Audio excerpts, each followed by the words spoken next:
semuanya, selamat datang di video edukasi kami tentang inovasi kebijakan di Indonesia. Pendidikan merupakan sebuah kunci untuk masa depan yang lebih cerah. Dan dengan melalui inovasi, kita dapat menciptakan sistem pendidikan Indonesia dengan lebih baik dan lebih bermanfaat.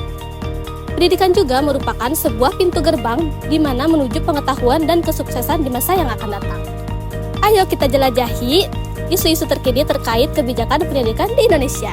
Isu yang pertama yaitu implementasi kurikulum merdeka yang belum maksimal. Dengan disebabkan oleh sejumlah faktor yang saling terkait, berikut adalah beberapa alasan spesifik mengapa hal ini terjadi, yaitu banyaknya guru SD yang belum mendapatkan pelatihan yang memadai terkait dengan kurikulum merdeka.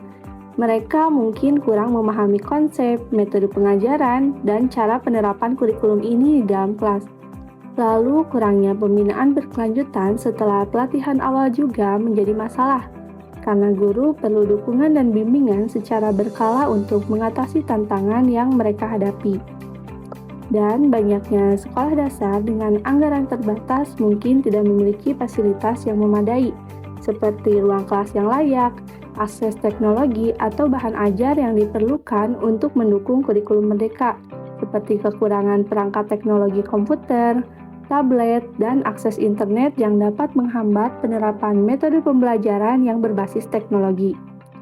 Kesiapan administrasi dan manajemen sekolah pun, beberapa sekolah dan manajemen sekolah mungkin belum sepenuhnya memahami atau mendukung perubahan yang dibawa oleh kurikulum merdeka.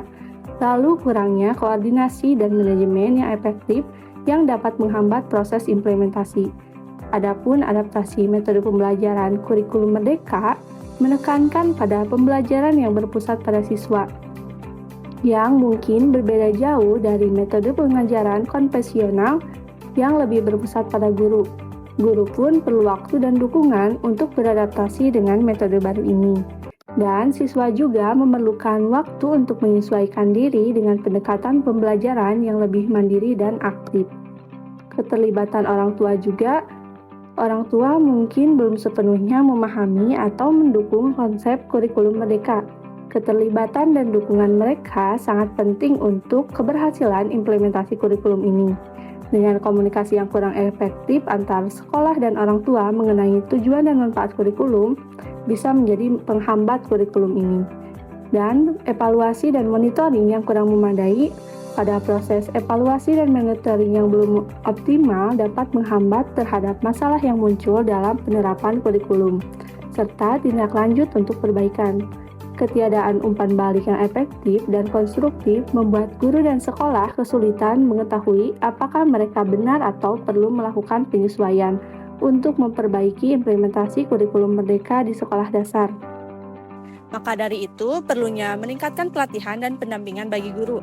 Seperti dengan membangun komunitas pembelajaran, guru tersebut dapat bertukar pengalaman satu sama lainnya dalam strategi pembelajaran, melalui diskusi, platform online, dan workshop. Hal tersebut dapat mendukung pembelajaran dan guru itu belajar satu sama lainnya. Dengan hal tersebut dapat memberikan dampak positif bagi guru untuk melakukan strategi pembelajaran pada kurikulum merdeka dan meningkatkan perkembangan siswa. Isu kedua yang masih menjadi permasalahan di sistem pendidikan Indonesia adalah kurangnya kompetensi tenaga pendidik. Di Indonesia, masih terdapat guru serta dosen yang kurang memiliki kompetensi serta keahlian dan pengetahuan dalam menyampaikan pembelajaran secara efektif. Hal ini disebabkan karena kurangnya pelatihan, sulitnya ke dalam akses sumber daya pendidikan yang berkualitas, serta minimnya kesempatan bagi guru untuk bisa melakukan pengembangan berkelanjutan yang profesional. Dampaknya, proses belajar mengajar di kelas menjadi kurang optimal, serta siswa tidak mendapatkan pendidikan yang maksimal. Untuk mengatasi permasalahan tersebut, terdapat beberapa langkah yang bisa dilakukan. Yang pertama, pemerintah dan juga institusi pendidikan bisa menyelenggarakan workshop atau pelatihan yang relevan bagi para tenaga pendidik. Yang kedua, berikan akses yang mudah untuk materi pembelajaran dan juga teknologi pembelajaran yang terbaru sehingga guru bisa terus memperbaharui pengetahuan mereka. Yang ketiga, adakannya budaya belajar antara sesama tenaga pendidik agar mereka bisa saling berkolaborasi dan juga bertukar pengalaman selama mereka mengajar. Semoga dan diharapkan dengan hal berikut, permasalahan mengenai kurangnya kompetensi tenaga pendidik bisa diatasi. Isu yang ketiga adalah kesenjangan pendidikan antara daerah perkotaan dan pedesaan. Kesenjangan pendidikan di antara daerah perkotaan dan pedesaan ini masih menjadi tantangan besar di Indonesia. Sebagai garda terdepan dalam mencerdaskan kehidupan bangsa, guru menjembatani kesenjangan ini dan juga mewujudkan pendidikan berkualitas bagi setiap anak. Di tengah keterbatasan infrastruktur dan sumber daya di daerah pedesaan, semangat dan dedikasi guru menjadi kunci utama. Ada beberapa solusi yang dapat mengatasi isu kesenjangan ini. Yang pertama adalah dengan meningkatkan kapasitas diri. Guru dapat mengikuti pelatihan atau pengembangan profesional untuk meningkatkan pengetahuan dan juga keterampilan mengajar. Yang kedua adalah dengan menggali informasi dan mempelajari metode pembelajaran baru. Yang ketiga adalah guru dapat bergabung dengan komunitas belajar antar guru. Yang kedua adalah dengan memaksimalkan teknologi dan juga media pembelajaran.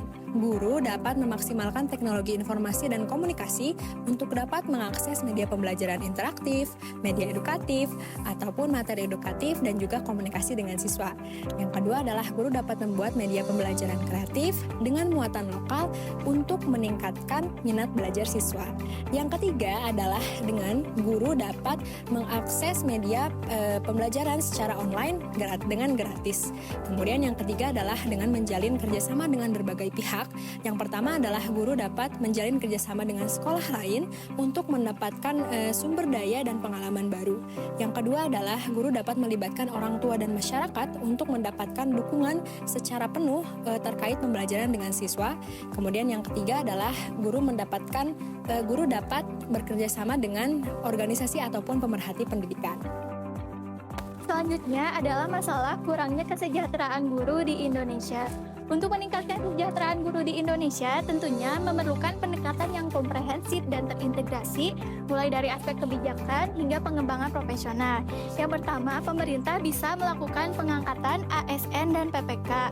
Pengangkatan sebagai ASN ini memberikan keamanan pekerjaan dan hak pensiun yang tidak dimiliki oleh guru honorer. Guru ASN juga mendapatkan berbagai tunjangan seperti tunjangan profesi, keluarga, dan tunjangan kinerja yang tentunya dapat meningkatkan kesejahteraan guru tersebut. Guru ASN dan PPK juga seringkali memiliki akses yang lebih baik terhadap program pelatihan dan pengembangan yang diselenggarakan oleh pemerintah. Yang kedua, guru bisa mengikuti pendidikan profesi guru. PPG ini merupakan program yang dirancang oleh pemerintah untuk meningkatkan kompetensi dan profesionalisme guru.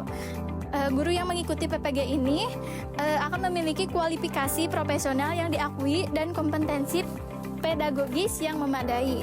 Guru yang telah menyelesaikan PPG ini juga memperoleh sertifikasi guru sehingga berhak atas tunjangan profesi dan dapat meningkatkan peluang karir mereka. Contohnya termasuk kemungkinan untuk menjadi kepala sekolah dan menjadi pengawas di bidang pendidikan.